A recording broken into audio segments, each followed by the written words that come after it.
Hello everyone. Question number 2, exercise 4.3, class 9th.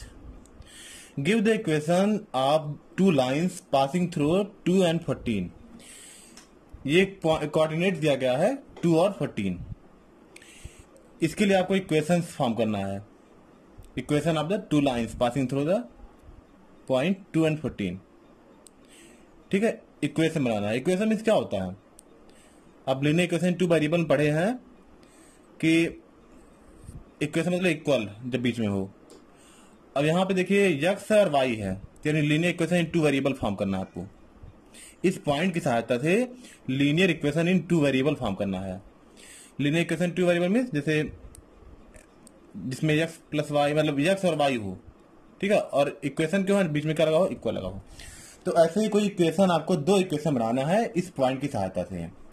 अब यहाँ पे देखिए x क्या है? 2 है और y कितना है? 14 है. इक्वेशन फॉर्म करना है तो देखिए एक इक्वेशन बनेगा x प्लस वाई यानी 2 प्लस 14. x क्या है? 2 है ना, और y क्या है? 14. 2 प्लस 14 कितना आएगा? 16. एक इक्वेशन ये बना. एक और इक्वेशन बनाते हैं x माइनस वाई यानी 2 में से कितना निकाले? 14. कितना आ जाएगा? -12. तो देखिए दो इक्वेशन बन गया. एक इक्वेशन ये वाला, एक इक्वेशन ये वाला. आपको ये करना था कि इससे इस पॉइंट से इक्वेशन फॉर्म करना था. ये पॉइंट का कोऑर्डिनेट दिया गया है 2, 14 और 2 आपका x है और 14 क्या y है. आपको इस कोऑर्डिनेट की सहायता से आपको इक्वेशन फॉर्म करना था. तो आपने क्या किया? एक बार इन दोनों को जोड़ा. x यहाँ पे 2 और y यहाँ पे 14. x plus y equal to 16. 2 और 14 कितना आएगा? 16 आएगा. और इन दोनों का सब्ट्रैक्ट किया तो क्या आ गया? -12. तो ये आपको क्या मिल गया? Equations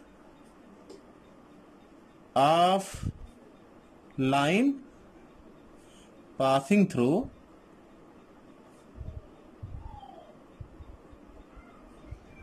point 2 and 14. अभी देखिए क्वेश्चन में वो लिखा है how many more such lines are there and why. इस तरीके से कुल कितने लाइन्स होंगे? जैसे यहाँ दो लाइन का आपका दो लाइन ऐसे मिले जो इन पॉइंट से पास करेंगे, तो ऐसे इस पॉइंट से कुल कितने लाइनें पास करेंगी? तो आप देखिए क्योंकि ये पॉइंट है ना, तो आपको क्या करना देखिए क्या होता है. अगर देयर आर इनफाइनाइट लाइन्स, देखिए पॉइंट है, इसे कोऑर्डिनेट कितना है? 2 और 14. अब कहें 2, 14 कैसे? जैसे आपका जो बताया गया था कि ये रहा हमारी 2 और 14 है. अगर एक कोऑर्डिनेट ज्योमेट्री में इस पॉइंट का लोकेशन ये है, तो इस पॉइंट से पूछ रहा है कि इस पॉइंट से कुल कितनी लाइनें पास करेंगी. दो लाइनें का इक्वेशन तो बना दिया, तो कुल कितनी लाइनें पास करेंगी? तो इसके लिए आप जानते हैं किसी भी there are infinite line passes through a given point. There are infinite line passes through a given point. ये पॉइंट है, इससे कितने लाइनें पास करेंगी?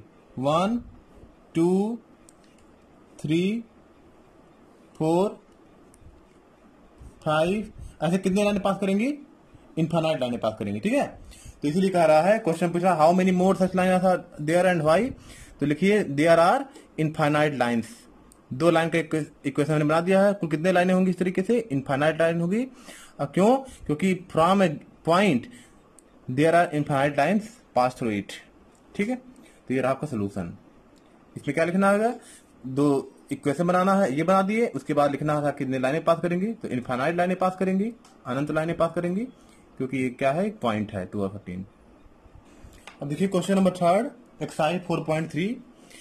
If the point 3, 4 lies on the graph of the equation 3y equal to ax plus 7.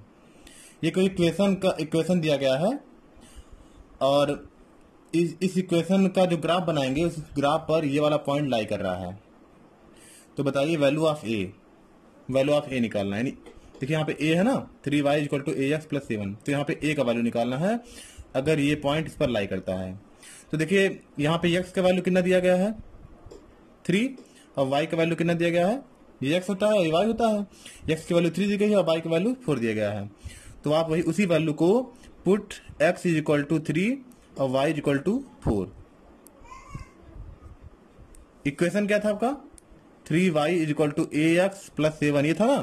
तो हमने क्या किया x जगह पे 3 लिखा, x जगह पे 3 ax मतलब a इंटू एक्स, x जगह क्या लिख दिया 3 और y की जगह पर क्या लिख दिया 4।